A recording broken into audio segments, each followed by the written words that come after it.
Political science. आज का जो प्रीवियस ईयर प्रश्न है वो है, भारत द्वारा अपनाए गए मिश्रित अर्थव्यवस्था के मॉडल की वामपंथी और दक्षिणपंथी द्वारा खुले तौर पर आलोचना की गई। इस कथन के समर्थन में आपको 3 तर्क देने हैं। देखिए, मिश्रित मॉडल होता क्या? सबसे पहले आप वो एक्सप्लेन करना। देखिए, मॉडल 2 तरह के थे, सार्वजनिक और निजी। सार्वजनिक मॉडल में जो जितने भी आपके देश की विकास के साधन हैं, स्कूल, बैंक, डाक खाने, कॉलेज, इंडस्ट्रीज़, वो सब गवर्नमेंट के हाथों में। और जो प्राइवेट है, जो निजी मॉडल था, उसमें सब कुछ प्राइवेट हाथों में। क्योंकि प्राइवेट जो इतनी भी कंपनियां, उनका सबका उद्देश्य क्या होता है? लाभ कमाना।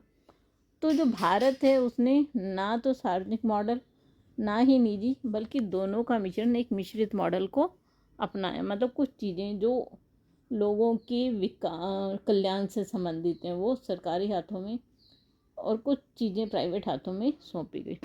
तो अब इसकी आलोचना क्या की गई, हमें वो बताना है। सबसे पहला देखिए, आलोचकों ने तर्क दिया कि योजना निर्माताओं ने निजी क्षेत्र को विकास के लिए पर्याप्त स्थान नहीं दिया है और प्रोत्साहन देने से भी इनकार किए हैं।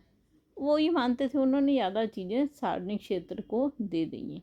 दूसरा, सार्वजनिक क्षेत्र ने निवेश के लिए लाइसेंस और परमिट की व्यवस्था स्थापित करके निजी पूंजी के लिए बाधाएं उत्पन्न की।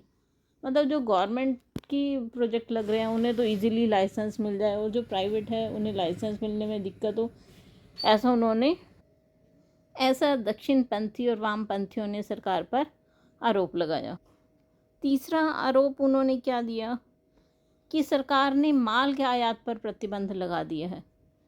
अधिक से अधिक चीज़ें खुद ही अपने देश में प्रोड्यूस कर रही है, तो बाहर से जो सामान आ रहा था, जो प्राइवेट लोग ले आ रहे थे और महंगे दामों पर बेच रहे थे, उस पर प्रतिबंध लगा दिए, जो कि उनके लिए नुकसानदायक।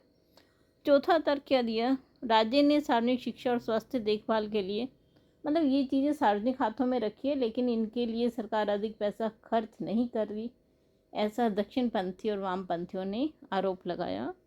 तो आपको इनमें से कोई भी 3 पॉइंट लिख देने। धन्यवाद।